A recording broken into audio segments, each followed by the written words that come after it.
तो दोस्तों बात करते हैं आज हम सितंबर माह की करंट अफेयर के बारे में। तो इसी क्रम में आज हमारा पहला क्वेश्चन रहेगा, राष्ट्रीय पोषण सप्ताह कब से कब तक मनाया जाएगा। ध्यान रखना है, पोषण सप्ताह तो ये बनाया जाएगा पूरा 1 सितंबर से लेकर 7 सितंबर तक। इस पूरे वीक को बनाया जाता है राष्ट्रीय पोषण सप्ताह के रूप में। और अब की बार इसकी थीम रहेगी celebrate a world of flavours. ये ध्यान रखना है आपको। तो पहला क्वेश्चन था आपका। अगला क्वेश्चन में बात करते हैं, भारत का पहला स्वदेशी, यहाँ पे ध्यान रखने वाली बात कौन सी है, स्वदेशी विमान वाहक युद्धपोत कौन सा है जिसे मोदी ने कोचीन शिपयार्ड को समर्पित किया। तो उस युद्धपोत का नाम है INS विक्रांता।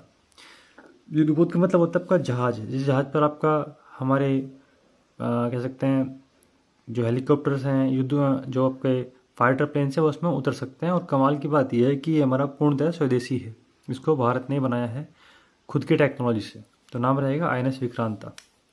इसमें ध्यान रखना है कहाँ से लॉन्च किया गया, कहाँ इसको बनाया गया, तो कोचीन शिपयार्ड केरल के अंदर पड़ता है, कोचीन शिपयार्ड में इसको बनाया गया है। अगला क्वेश्चन रहेगा आपका, ई समाधान योजना किसने लॉन्च की है। तो ई समाधान योजना लॉन्च की है UGC ने। अब UGC क्या होता है, तो विश्वविद्यालय अनुदान आयोग होता है UGC। इसको इंग्लिश में बोलते हैं यूनिवर्सिटी ग्रांट कमीशन। इसकी स्थापना 1956 में हुई थी। इसका मुख्यालय आपका नई दिल्ली में है। उसके वर्तमान अध्यक्ष कौन है, M जगदीश कुमार है। मैं आपको इसमें एक पॉइंट पर बता देता हूँ कि UGC के जो प्रथम अध्यक्ष थे वो हमारे डॉक्टर सर्वपल्ली राधाकृष्णन थे। डॉक्टर सर्वपल्ली राधाकृष्णन UGC के प्रथम अध्यक्ष थे। तो ध्यान रखना है, ई समाधान योजना जो लॉन्च की है वो UGC ने लॉन्च की है। अगला क्वेश्चन रहेगा आपका, इम्पोर्टेंट क्वेश्चन रहेगा आपका, इस पर टिक कर लेंगे। भारत के नए CDS यानी कि चीफ डिफेंस स्टाफ कौन बने हैं। तो आंसर रहेगा अनिल चौहान। अनिल चौहान हमारे दूसरे CDS बने हैं। इनसे पहले आप सभी को पता है कि विपिन रावत जी जो हमारे भारत के पहले CDS थे, उनकी विमान दुर्घटना में मौत हो चुकी थी। तो उनके बाद हमारे अनिल चौहान जी को दूसरा CDS बनाया गया है। अगला क्वेश्चन हमारा रहेगा, बहुत इंपॉर्टेंट क्वेश्चन है ये भी, 64वें रेमन मैग्सेसे पुरस्कार 2022 से किसे सम्मानित किया गया है। तो ध्यान रखना है क्रम कौन सा, 64वां है और पुरस्कार है रेमन मैग्सेसे पुरस्कार 2022। ये जो पुरस्कार मिला है 4 बंदों को मिला है। पहला है सोथियारा छिम, कंबोडिया के हैं। इसके बाद तदाशी हथौरी जापान के हैं, बर्नाडेट मैड्रिडी फिलीपींस के हैं और गैरी बेंचेदी ये फ्रांस के हैं। इन चारों पर्सन को 64वां रेमन मैग्सेसे पुरस्कार दिया गया है। ध्यान रखेंगे। अगला इम्पोर्टेंट फैक्ट क्या है आपके, इम्पोर्टेंट फैक्ट ये है कि रेमन मैग्सेसे को एशिया के नोबेल पुरस्कार के नाम से भी जाना जाता है। ये क्वेश्चन बहुत बार एग्जाम में पूछा चुका है कि एशिया के नोबेल पुरस्कार किसे कहते हैं। तो आंसर रहेगा रेमन मैग्सेसे को कहते हैं। उसके बाद सेकंड पॉइंट है आपका, इसे फिलीपींस के भूतपूर्व राष्ट्रपति रेमन मैग्सेसे की याद में रेमन मैग्सेसे फाउंडेशन द्वारा दिया जाता है। तो ये आपकी जानकारी के लिए बताया उन्हें कि ये रेमन मैग्सेसे थे कौन। तो ये फिलीपींस के पूर्व राष्ट्रपति थे। ठीक है जी। देखो दोस्तों, जब तक डिटेल में नहीं पढ़ोगे तब तक बात नहीं बनेगी। और वीडियो को पूरा देखा करें और लाइक भी करें, सब्सक्राइब भी करें। आपके लिए जो डाटा है, ये कंटेंट है, बहुत ही इंपॉर्टेंट है एग्जाम के पॉइंट ऑफ व्यू से। भागम भाग में सफलता नहीं मिलती, रुक कर मेहनत करने से सफलता मिलती है। तो वीडियो को पूरा देखें और सब्सक्राइब करें। अखिल भारतीय फुटबॉल महासंघ AIFF के नए अध्यक्ष कौन बने हैं। तो आंसर रहेगा कल्याण चौबे। इंपॉर्टेंट फैक्ट रहेगा, ध्यान रखेंगे आप लोग इसको। अब बात आएगी AIFF क्या होता है। तो ऑल इंडिया फुटबॉल फेडरेशन की फॉर्म रहेगी। इसकी स्थापना 1948 में हुई थी और इसका मुख्यालय आपका नई दिल्ली में है। नई दिल्ली में कहाँ पर आपका, द्वारका में है। द्वारका में इसका मुख्यालय है। आगे चलते हैं हम लोग। ब्रिटेन की महिला प्रधानमंत्री कौन बनी है, कौन बनेगी। आंसर रहेगा लिज ट्रिस। लिज ट्रिस जो है वो ब्रिटेन की 3rd महिला प्रधानमंत्री बनी है। इससे पहले बोरिस जॉनसन थे। ये आपको ध्यान रख लेना है। आपको पता है हम ब्रिटेन का है, UK का है, लंदन का है, बात एक ही है आपका। अगला क्वेश्चन रहेगा हमारा, भारतीय जहाजरानी निगम के अध्यक्ष और प्रबंध निदेशक कौन बने हैं। तो आंसर रहेगा विनेश कुमार त्यागी बने हैं। जहाजरानी बोलते हैं हम लोग जो हमारा शिपयार्ड होता है, शिपिंग, उसको हम बोलते हैं जहाजरानी। अगला क्वेश्चन रहेगा, कनाडा में भारत के नए उच्चायुक्त बोलते हैं हम लोग हाई कमिश्नर कौन नियुक्त किए गए हैं। तो आंसर रहेगा संजय वर्मा। हमारे कनाडा में हाई कमिश्नर नियुक्त किए गए हैं। अब बात है कनाडा की, तो कनाडा एक उत्तरी अमेरिका जो महाद्वीप है उसका एक देश है। वहाँ की राजधानी है ओटावा और मुद्रा वहाँ की है डॉलर। वहाँ के जो पीएम है वो है जस्टिन ट्रूडो। आपको अगर मैं कनाडा के बारे में बात करूँ तो आपको एक क्वेश्चन बताता हूँ भूगोल के बारे में कि कनाडा विश्व का सबसे लंबी तटरेखा बनाने वाला राज्य है। कनाडा विश्व का सबसे लंबी तटरेखा बनाने वाला राज्य, आपको ध्यान रख लेना है। अगला क्वेश्चन रहेगा, किस भारतीय को नेपाल सेना में जनरल मानक पद से सम्मानित किया गया? यानी कि नेपाल सरकार ने सेना में जनरल रैंक के बराबर उनको सम्मानित किया। उसका नाम है मनोज पांडे। ठीक है जी, ये हमारे आर्मी के ही पर्सन है। अब बात है कि नेपाल की, तो नेपाल की राजधानी क्या है? काठमांडू है। राष्ट्रपति हैं विद्यादेवी भंडारी और वहाँ के जो पीएम है प्रधानमंत्री वो है शेर बहादुर देउवा। वहाँ की मुद्रा क्या है? रुपया, आपको ध्यान रख लेना है। ब्रिटेन के नए सम्राट कौन बने हैं? आपको ध्यान रख लेना है, किंग्स चार्ल्स तृतीय बने हैं। किंग्स चार्ल्स तृतीय, क्योंकि आपको पता है कि ब्रिटेन की जो महारानी थी एलिजाबेथ, उनकी अभी हाल ही में मृत्यु हुई। तो उनकी मृत्यु के बाद किंग चार्ल्स ब्रिटेन के महाराजा या सम्राट बने हैं। इंपॉर्टेंट फैक्ट है, ध्यान रखें आप लोग इस पॉइंट को। आगे चलते हैं। 5 सितंबर, चूँकि आप सब जानते हैं कि 5 सितंबर को हम लोग क्या मनाते हैं? राष्ट्रीय शिक्षक दिवस के मौके पर राष्ट्रपति ने कितने शिक्षकों को राष्ट्रीय शिक्षक पुरस्कार दिया है? तो आंसर रहेगा 46 शिक्षकों, 46 टीचर्स को राष्ट्रीय शिक्षक दिवस के मौके पर राष्ट्रपति ने राष्ट्रीय शिक्षक पुरस्कार दिया है। आप सभी को पता है कि हमारे भारत की जो राष्ट्रपति हैं उनका नाम क्या है? आपका हमारे भारत के राष्ट्रपति का नाम आप मुझे कमेंट करके बताएं। अगला क्वेश्चन पे चलते हैं हम लोग।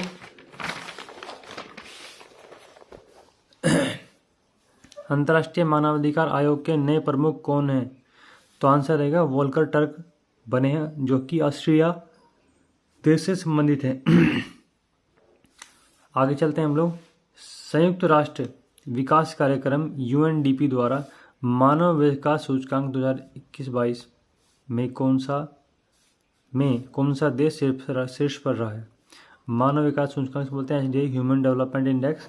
उसमें कौन सा देश शीर्ष पर रहा है? तो उसमें फर्स्ट देश है आपका स्विट्जरलैंड, नॉर्वे दूसरे नंबर पर और तीसरे नंबर पर आपका आइसलैंड। और भारत में इसको 132वां क्रम प्राप्त हुआ आपका। इसमें कुल देश की सूची थी 193। इसका मतलब क्या होता है? मानव विकास सूचकांक का मतलब ये होता है भाई आपका कि जिस देश के नागरिक हर तरीके से एजुकेशन में, स्वास्थ्य में, आपका बिजनेस में, आपका मतलब हर एक तरीके से सुख संपन्न हो, तो ऐसी सूची को मानव विकास सूचकांक कहा जाता है। और इसमें नंबर 1 स्विट्जरलैंड रहा है। स्विट्जरलैंड को हम सब जानते हैं धरती का स्वर्ग भी कहते हैं। आगे चलते हैं। भारत के सबसे लंबे रबड़ बांध का उद्घाटन किस नदी पर किया गया है? ठीक है, और किसने किया है? तो आपको बता दूं मैं, फाल्गु नदी पर किया गया है और इसका नाम है गयाजी बांध। किसने किया है? तो आप सभी को पता है बिहार के जो सीएम हैं वो कौन है? नीतीश कुमार। नीतीश कुमार ने इसका उद्घाटन किया है। तो नीतीश कुमार तो इम्पोर्टेंट नहीं है यहाँ पर आपका, लेकिन इम्पोर्टेंट क्या है? भारत के सबसे लंबे रबर बांध का उद्घाटन किस नदी पर हुआ है और उसका नाम क्या है? गयाजी बांध। तो ऐसे क्वेश्चन पूछ सकता है एग्जाम में आपसे कि गयाजी बांध कहाँ पर स्थित है? तो आंसर रहेगा बिहार में स्थित है। ये गयाजी बांध किस नदी पर बनाया गया है? तो आपको आंसर देना जी, ये आपका फाल्गु नदी पर बनाया गया है। अगला क्वेश्चन रहेगा, डायमंड लीग 2022 जीतने वाले पहले एथलीट कौन बने हैं? तो आंसर रहेगा नीरज चोपड़ा बने हैं। कौन बने जी? नीरज चोपड़ा। ये नीरज चोपड़ा कौन क्या है हमारे? ये भाला फेंकते हैं। क्या है जी? भाला फेंक में। ठीक है, और इस डायमंड लीग का आयोजन कहाँ पर हुआ था? ज्यूरिख स्विट्जरलैंड में हुआ था आपका। आगे चलते हैं हम लोग नेक्स्ट क्वेश्चन पर। टेनिस टूर्नामेंट यूएस ओपन किसने जीता है आपका? तो कार्लोस अल्काराज ने जीता है। ये बात हम करेंगे पुरुष कैटेगरी में, क्योंकि यह आयोजन जो होता है आपका पुरुष और महिला दोनों ही कैटेगरी में होता है। तो पुरुषों में जीते हैं कार्लोस अल्काराज, स्पेन के रहेंगे। इंपॉर्टेंट क्वेश्चन रहेगा, ध्यान रखना है आपको। आपको पता होगा कि टेनिस टूर्नामेंट आपके 4 होते हैं हमारे यहाँ पर, US open, Wimbledon open, Australian open और एक आपका रहेगा लास्ट में ऑस्ट्रेलियन ओपन। अगला क्वेश्चन रहेगा हमारा, ICC player of the month का खिताब, कौन से मंथ का खिताब? अगस्त मंथ का खिताब किसको मिला है? क्योंकि दो आईसीसी जो है ना, आईसीसी हर महीने प्लेयर ऑफ द मंथ चुनती है। तो जो अगस्त महीने के लिए ICC player of the month चुना गया है, वो चुना गया है पुरुषों में सिकंदर रजा को, जो जिम्बाब्वे खिलाड़ी हैं, और महिला में चुना गया है ताहलिया मैग्रॉथ को जो ऑस्ट्रेलिया की खिलाड़ी हैं। तो ध्यान रखना है, ये अगस्त माह के लिए है। सितंबर के लिए पूरा अलग और दूसरी बंदी चुनाया जाएगा आपका। अब बात है कि आईसीसी की। देखो दोस्तों, आईसीसी इंटरनेशनल क्रिकेट काउंसिल है जो पूरे वर्ल्ड की क्रिकेट को कंट्रोल करता है। इसका मुख्यालय इसकी स्थापना 1909 में हुई थी, और इसका मुख्यालय कहाँ पर आपका दुबई में है। दुबई से पहले इसका मुख्यालय आपका लंदन में ही था, लेकिन 1905 के 9 के आसपास से ये इसका 2005 के आसपास से इनका मुख्यालय दुबई में हो चुका है। अब बात आएगी इसके चेयरमैन कौन है। इसके चेयरमैन है ग्रेग बर्कले जो न्यूजीलैंड से बिलोंग करते हैं। ये आपको ध्यान रख लेना है। इसमें इंपॉर्टेंट रहने वाली चीज़ क्या है कि आईसीसी का मुख्यालय दुबई में है और उसके चेयरमैन ग्रेग बर्कले हैं। अगला क्वेश्चन रहेगा हमारा, विश्व का सबसे बड़ा हड़प्पा संस्कृति संग्रहालय कहाँ बनाया जाएगा। विश्व का सबसे बड़ा हड़प्पा संस्कृति संग्रहालय कहाँ बना जाएगा। तो आंसर रहेगा राखीगढ़ी हरियाणा में इसका संग्रहालय यानी कि म्यूजियम बनाया जाएगा आपका। क्योंकि आप सभी को पता है, क्योंकि हमारे जो सिंधु घाटी सभ्यता है, हड़प्पा सभ्यता है, उसकी बहुत सारे अवशेष राखीगढ़ी से भी प्राप्त हुए। अब बात है कि हरियाणा 1 नवंबर 1966 को हमारा इसकी स्थापना हुई थी। आपको ध्यान रख लेना है, 1 नवंबर 1966 को ये पंजाब से अलग राज्य बना था, इसलिए हम लोग 1 नवंबर को हरियाणा दिवस के रूप में बनाते हैं। अगला पॉइंट रहेगा, वहाँ के जो सीएम है मनोहर लाल खट्टर हैं, वहाँ के जो गवर्नर है बंडारू दत्तात्रेय हैं, वहाँ की जो राजधानी है वो चंडीगढ़ है। आगे चलते हैं, भारत का पहला सेमीकंडक्टर संयंत्र कहाँ स्थापित किया जाएगा। तो आंसर रहेगा आपका इसका अहमदाबाद गुजरात में स्थापित किया जाएगा। अगला क्वेश्चन पे चलते हैं हम लोग।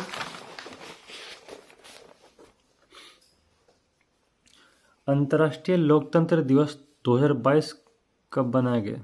अंतर्राष्ट्रीय लोकतंत्र दिवस 2022 कब बनाया गया। तो आंसर रहेगा 15 सितंबर को बनाया गया। अगला क्वेश्चन चलते हैं हम लोग, संयुक्त राष्ट्र बाल कोष, इसको बोलते हैं लोग यूनिसेफ, की नई भावना दूत कौन बनी है। देखिए क्वेश्चन इंटरनेशनल करंट अफेयर के अनुसार बहुत ज़्यादा खास रहेगा। तो यूनिसेफ की जो सद्भावना दूत बनी है, एम्बेसडर जो बनी है, वेनेसा नगाटे बनी है, जो युगांडा की है। अब बात इंपॉर्टेंट रहेगी, यूनिसेफ क्या है। इसकी फुल फॉर्म है United Nations International Children's Emergency Fund. इसका मुख्यालय बहुत पूछता है एग्जाम, आपसे ध्यान रखना है, इसका मुख्यालय है न्यूयॉर्क यूएसए में इसका मुख्यालय है। अगला क्वेश्चन पर हम चलते हैं, विश्व ओजोन दिवस का बनाते हैं हम लोग 16 सितंबर को बनाते हैं। 16 सितंबर वर्ल्ड ओजोन डे यानी कि विश्व ओजोन दिवस के रूप में मनाते हैं। अब की बार की थीम क्या है, global corporation protecting life on earth. देखो, अगर जो हमारी पृथ्वी है, पृथ्वी के चारों ओर एक ऐसी परत बनी हुई है जिसको हम लोग ओजोन परत बोलते हैं, और यह ओजोन परत हमें सूरज की पराबैंगनी किरणों यानी कि अल्ट्रा वायलेट रेज से हमें बचाती है। अगर यह परत नहीं होगी तो सूरज की जो हानिकारक किरणें हैं वह हमारे शरीर को नुकसान पहुंचाएंगी, हमारी बॉडी के त्वचा कैंसर होने लग जाएंगे आपका। तो ओजोन दिवस इसलिए इसको संरक्षण के लिए ये हमारा बनाया जाता है हर साल 16 सितंबर को। और आपको बता दूं मैं, जो ओजोन परत की जो मोटाई है उसको हम नापते हैं, उसकी जो नापने की इकाई है वह है डाबसन। एग्जाम में काफ़ी बार पूछा जा चुका है कि ओजोन परत की मोटाई को किस में मापते हैं। तो आंसर रहेगा डाबसन में मापते हैं। ओजोन एक तरह से सिंपल गैस ही है आपका, O3 हम इसको बोलते हैं।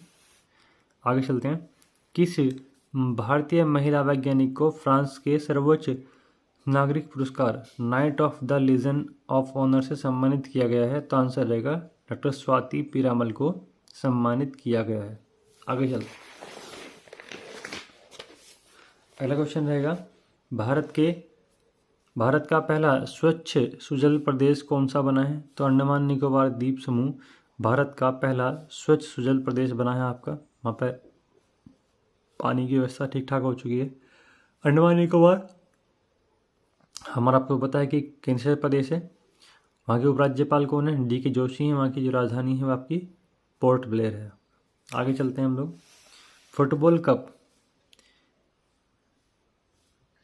कप डूरंड कप किसने जीता है? तो बेंगलुरु फुटबॉल क्लब ने ये टूर्नामेंट जीता है और उसका है 131वां संस्करण था। अब मोस्ट इम्पोर्टेंट क्वेश्चन यहाँ पर क्या बनता है आपका एग्जाम के पॉइंट ऑफ व्यू से कि डूरंड कप का संबंध किस खेल से है? तो आंसर रहेगा कि डूरंड कप का संबंध आपका फुटबॉल से है। किससे?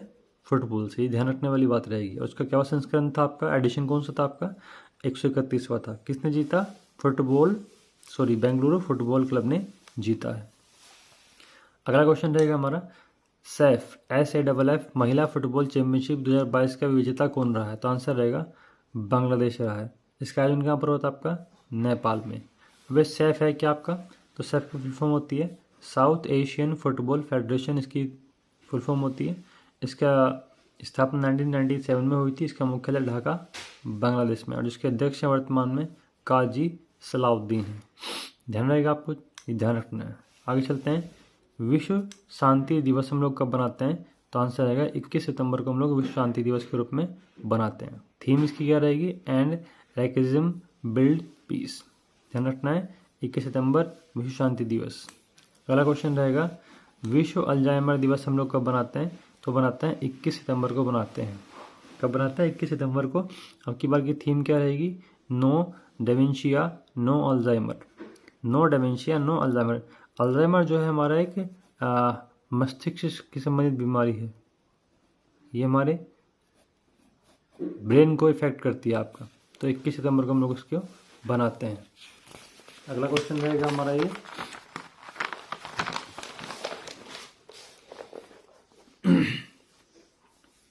मोस्ट इम्पोर्टेंट क्वेश्चन रहेगा, ध्यान रखना है आपको ये। नरेंद्र मोदी ने 2 सितंबर को किस सेना को नया ध्वज दिया है? तो आंसर रहेगा नौसेना को। आप सभी को पता है कि हमारी नौसेना का जो आपका जो फ्लैग था उसमें इस तरह का रेड क्रॉस बना हुआ था, जो कि सूचक था किस चीज़ का? जो सूचक था आपका इंग्लैंड का। उसमें इस तरह का रेड क्रॉस बना हुआ था और यहाँ पर हमारा नेवी का चिन्ह था। लेकिन अभी क्या हो चुका है? इसको ख़त्म कर दिया गया। अभी यहाँ पर इस तिरंगे में यहाँ पर हमारा भारतीय तिरंगे का चिन्ह दिया गया आपका इसमें। और यहाँ पर आपका जो हमारे महाराजा थे छत्रपति शिवाजी, उनका राज के चिन्ह लगा गया आपका। तो मोदी ने 2 सितंबर को नौसेना को नया ध्वज दिया है और जो हमारा नौसेना चीफ है उसका नाम है R हरि कुमार। कौन है? R हरि कुमार। अब बात आएगी ये कहाँ पर हुआ? तो ये जो हमारा INS विक्रांत को जो लॉन्चिंग हुई थी उस दौरान ये किया गया आपका। आगे चलते हैं। नुआखाई उत्सव किस राज्य में मनाया गया? तो आंसर रहेगा पश्चिमी उड़ीसा में मनाया जाता है। और एक कैसा पर्व है? एक कृषि पर्व है, यानी कि फसल उत्पादन पर वहाँ के किसान खुश होते हैं। क्वेश्चन पे पूछ लेता है कि नुआखाई उत्सव किस राज्य का है? तो आंसर आपको ध्यान रखना है उड़ीसा का है। अब बात आएगी उड़ीसा। तो उड़ीसा के जो CM है वो है नवीन पटनायक। वहाँ के जो गवर्नर है गणेशी लाल है और वहाँ की जो कैपिटल है वो क्या आपकी भुवनेश्वर रहेगी। ध्यान रखना आपको चीज़ें भाई ये। अगला क्वेश्चन रहेगा फीफा ने भारतीय फुटबॉल महासंघ पर प्रतिबंध को हटा दिया है, तो अंडर 19 महिला विश्व कप कब से कब तक होगा?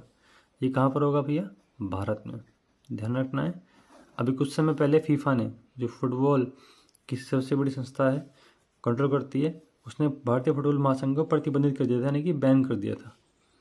तो जो हमारे यहाँ पर अंडर 17 महिला विश्व कप होना था वो भी कैंसिल हो चुका था, लेकिन अब दोबारा से उसको रीओपन किया गया है। दोबारा से उसको प्रतिबंध को हटा दिया गया है। तो 11 से 30 अक्टूबर में भारत में अंडर 17 महिला विश्व कप का आयोजन किया जाएगा।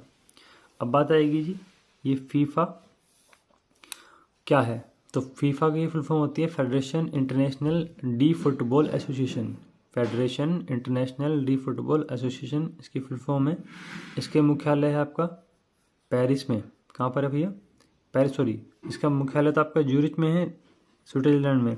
इसकी जो स्थापना हुई थी वो हुई थी आपकी पेरिस के अंदर। इसके जो अध्यक्ष हैं वो हैं जियानी इन्फेंटिनो। आपको पता होना चाहिए कि जो फुटबॉल है, फुटबॉल विश्व का सबसे लोकप्रिय खेल है। विश्व का सबसे लोकप्रिय खेल कौन सा है? वो फुटबॉल है। तो उसी को कंट्रोल करने के लिए federation of international D football association की स्थापना की गई है। ये तो होगी पूरे वर्ल्ड की फुटबॉल को कंट्रोल करने वाली संस्था। अब बात आते हैं हमारे भारत की कौन सी संस्था है जो कंट्रोल करती है? तो आंसर रहेगा ऑल इंडिया फुटबॉल फेडरेशन। 1937 में इसकी स्थापना हुई थी। इसका मुख्यालय है आपका नई दिल्ली में। और आपको ध्यान रखना है इसका इम्पोर्टेंट फैक्ट कि इसके जो अध्यक्ष चुने गए हैं वो कौन चुने गए हैं? कल्याण चौबे चुने गए हैं। आगे चलते हैं जी नेक्स्ट क्वेश्चन पर। ब्लूमबर्ग की रिपोर्ट के अनुसार दुनिया की सबसे बड़ी अर्थव्यवस्था वाले देश में भारत का कौन सा स्थान रहा है? तो भारत का 5वां स्थान रहा है। भारत अभी पता है आपको, भारत अभी ब्रिटेन को पिछाड़ करके अभी क्या बना है? 5वीं सबसे बड़ी अर्थव्यवस्था वाला देश बना है आपका। ब्रिटेन को पीछे छोड़ दिया है। बात है कि सबसे आगे कौन है इस लिस्ट में? आपका यूएसए है, उसके बाद चीन है, उसके बाद जापान, उसके बाद है जर्मनी।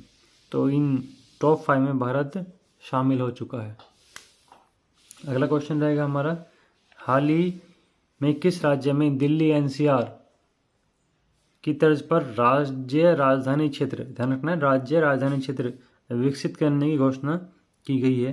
तो आंसर रहेगा उत्तर प्रदेश में। जिस तरीके आपका एनसीआर होता है ना, दिल्ली एनसीआर, तो ऐसे ही आपका बनेगा उत्तर प्रदेश के अंदर राज्य राजधानी क्षेत्र। इसको हम लोग बोलेंगे एससीआर, स्टेट कैपिटल रीजन। इससे क्या होगा, जो हमारा लखनऊ या उसके आसपास वाला क्षेत्र है उसमें स्पेशल डेवलपमेंट किया जाएगा। ठीक है। अगला क्वेश्चन रहेगा, मोस्ट इम्पोर्टेंट क्वेश्चन है कि लोकसभा महासचिव का नाम क्या है जिन्हें संसद टीवी, जो होगा आपको पता है कि पहले जो Lok Sabha TV and Rajya Sabha TV था उनको एक करके बनाया गया आपका संसद टीवी का अतिरिक्त प्रभार सौंपा गया है। तो लोकसभा महासचिव का क्या नाम है? जैसे आपके 2 क्वेश्चन कंप्लीट हो रहे हैं कि संसद टीवी का प्रभार किसके पास है? तो उत्पल कुमार सिंह के। और उत्पल कुमार सिंह कौन है हमारे? वो हमारे लोकसभा महासचिव हैं। कौन है जी? लोकसभा महासचिव हैं। देखो, जो ये लोकसभा महासचिव होते हैं ये हमारे कोई ना कोई IAS अधिकारी होते हैं जिनको लोकसभा का महासचिव बनाया जाता है। और इम्पोर्टेंट फैक्ट यहाँ पर यह होता है कि लोकसभा का जो महासचिव है वह राष्ट्रपति के चुनाव में क्या होता है जी? राष्ट्रपति के चुनाव में चुनाव अधिकारी बनते हैं। क्या बनते हैं? चुनाव अधिकारी बनते हैं। आपको फैक्ट ध्यान रख लेना है। कौन बनता है? लोकसभा का महासचिव। अभी वर्तमान में कौन है? उत्पल कुमार सिंह है। अगला क्वेश्चन रहेगा हमारा, अमेरिका के किस राष्ट्रपति को आवर ग्रेट नेशनल पार्क्स नामक डॉक्यूमेंट्री में आवाज़ देने के लिए एमी पुरस्कार दिया गया है? तो आंसर रहेगा बराक ओबामा। तो आपको पता है कि बराक ओबामा अमेरिका के पहले राष्ट्रपति रह चुके हैं, तो उनको यह पुरस्कार दिया गया है। वो हमारे देश की तरह नहीं है कि वैसे आप बन गए और बस खा रहे हैं, मज़ा ले रहे हैं। वो काम करते हैं। अगला क्वेश्चन रहेगा, PM श्री योजना किसने शुरू की है? तो आंसर रहेगा नरेंद्र मोदी ने शुरू की है। PM श्री किसके लिए है? तो आंसर रखना ही है, स्कूलों को डेवलपमेंट करने के लिए। इस योजना के तहत 14,500 स्कूलों को डेवलप किया जाएगा जो सरकारी स्कूल है। Prime schools for rising India, तो इसलिए इसको बोलेंगे PM श्री योजना। तो ऐसे ध्यान रखना है, PM श्री योजना स्कूलों को डेवलपमेंट करने के लिए है। अगला क्वेश्चन रहेगा आपका, दिल्ली में राजपथ या इसका नाम राजपथ को हम लोग क्या बोलते हैं? किंग्सवे भी बोलते हैं। किंग्सवे का नाम बदलकर क्या कर दिया गया है? तो आंसर रहेगा कर्तव्य पथ कर दिया गया है। तो आज से इसका नाम क्या रहेगा? मतलब आपका कर्तव्य पथ इसका नाम रहने वाला है। वही राजपथ है जहाँ पर आपका परेड होती है हर साल 26 जनवरी पर। अगला क्वेश्चन रहेगा हमारा, कर्नाटक सरकार के द्वारा पुष्पकोटि दत्तू योजना के लिए किसे ब्रांड एम्बेसडर बनाया गया है? तो आंसर रहेगा किच्चा सुदीप है, ये आपके साउथ के स्टार हैं, उनको बनाया गया है। और पुण्यकोट दत्तू योजना में क्या होता है? गौशाला और गाय के उत्थान के लिए यह स्कीम चलाई गई है। आंसर रहेगा सुब्रतो कप का आयोजन कहाँ पर होगा? तो आंसर रहेगा नई दिल्ली में होगा। और ये एक फुटबॉल टूर्नामेंट है, चूँकि यहाँ से ये भी क्वेश्चन पूछा था एग्जाम में कि सुब्रतो कप का संबंध किस खेल से है? तो आंसर रहेगा फुटबॉल से। आपको मैंने अभी थोड़ी पहले क्वेश्चन बताया था आपका, एक तो डूरंड कप और सुब्रतो कप, इन दोनों का संबंध किससे रहेगा? इन दोनों का संबंध फुटबॉल से रहेगा। ये दोनों ही चीज़ें आपके लिए इंपॉर्टेंट रहने वाली हैं। आगे चलते हैं। अगला क्वेश्चन हमारा रहेगा भाई, भारत ने कब तक विश्व की तीसरी सबसे बड़ी अर्थव्यवस्था बनने का लक्ष्य रखा है? चूँकि आप सभी को पता है कि हम कौन सी व्यवस्था बने हैं, 5वीं अर्थव्यवस्था बने हैं हम वर्ल्ड की। अभी लक्ष्य कब तक रखा है कि 2029 तक 2029 तक हम लोग क्या कर लेंगे, विश्व की तीसरी अर्थव्यवस्था बन जाएंगे, जो कि अपने आप में एक बहुत बड़ा लक्ष्य है। आगे चलते हैं। नलसा के अध्यक्ष कौन बनाए गए हैं? नलसा के अध्यक्ष कौन बनाए गए? तो आपका आंसर रहेगा DY चंद्रचूड़। ये आपको बता दूं, ये हमारे सुप्रीम कोर्ट के जज हैं आपके, तो इनको बनाया गया है नलसा के अध्यक्ष। अभी नलसा क्या होती है? National legal service authority. National legal service authority, इसको बोलते हैं राष्ट्रीय विधिक सेवा प्राधिकरण। देखो सरकार ने क्या कर रखा है आपका, सरकार ने गरीब और निर्धन व्यक्ति के लिए क्या को कानूनी सहायता देने के लिए हर जगह क्या रखा है, नलसा। स्टेट के अंदर आपका होता है सलसा और डिस्ट्रिक्ट के अंदर आपका होता है डलसा। तो इन संस्थाओं की स्थापना कर रखी है, किस लिए? गरीबों को न्याय दिलवाने के लिए। तो नलसा जो आपका हमारा के अध्यक्ष बने हैं वो बने आपके DY चंद्रचूड़। अगला क्वेश्चन रहेगा हमारा, PM मोदी ने कहाँ पर नेताजी सुभाष चंद्र बोस की 28 फुट ऊंची प्रतिमा का अनावरण किया है? तो आंसर रहेगा दिल्ली में कहाँ पर? आपका इंडिया गेट में। और ये है जो मूर्ति बनी है जेड ब्लैक ग्रेनाइट नामक पत्थर से बनी है आपका। आप सभी को पता है कि वहाँ पर अब तक ब्रिटेन के राजा की मूर्ति की स्थापना, मतलब मूर्ति बनाई रखी थी, लेकिन वहाँ पर भी क्या है आपका, हमारे सुभाष चंद्र बोस जो रियल फ्रीडम फाइटर थे उनकी स्थापना की गई आपका। अगला क्वेश्चन रहेगा, एशिया कप ट्रॉफी किसने जीती है? तो आंसर रहेगा श्रीलंका ने जीती है। श्रीलंका ने जीती है और पाकिस्तान इसका उपविजेता रहा है। इसका आयोजन कहाँ पर हुआ आपका? तो वो होता आपका सऊदी अरब, संयुक्त अरब अमीरात, UAE में आपका। ध्यान रखना आपका, इसका आयोजन वहाँ पर किया गया था। अगला क्वेश्चन रहेगा आपका, US ओपन महिला सिंगल का खिताब किसने जीता है? तो आंसर रहेगा इगा स्विस्तेक ने जीता है, जो कहाँ की खिलाड़ी हैं? पोलैंड की खिलाड़ी हैं। US ओपन ध्यान रखना है, US ओपन। अगला क्वेश्चन रहेगा, नागा मिर्च महोत्सव कहाँ पर बनाया गया? तो आंसर रहेगा नागालैंड में बनाया गया। कहाँ पर अभी आपका? नागालैंड। नागा मिर्च को, इसमें से एक इम्पोर्टेंट फैक्ट रहेगा कि नागा मिर्च को GI टैग भी प्राप्त हो चुका है। ध्यान रखना है, मतलब वहाँ का ग्लोबल इंडिकेशन भी इसको मिला हुआ है। नागा मिर्च जो लाल लाल मिर्च होती है, लाल लाल मिर्च है, छोटी सी है जो बहुत तीखी होती है। अब बात आएगी नागालैंड। तो नागालैंड कब बना था हमारा भारत का राज्य? 30 नवंबर 1963 को बना था। वहाँ की जो राजधानी है कोहिमा है, वहाँ के CM नेफ्यूरियो हैं, वहाँ के जो गवर्नर हैं वो हैं जगदीश मुखी, और वहाँ पर लोकसभा और राज्यसभा की एक सीटें हैं केवल। वहाँ की जो राजभाषा है वह कौन सी है? अंग्रेजी है। तो आपको ध्यान रख लेना है, भारत का एकमात्र राज्य जहाँ की राजभाषा आपकी कौन सी है? अंग्रेजी है। वहाँ के आम आदमी भी, गाँव के आदमी भी क्या बोलते हैं? अंग्रेजी बोलते हैं। तो दोस्तों ये थी आप तक की 1 से लेकर के 30 सितंबर तक की करंट अफेयर।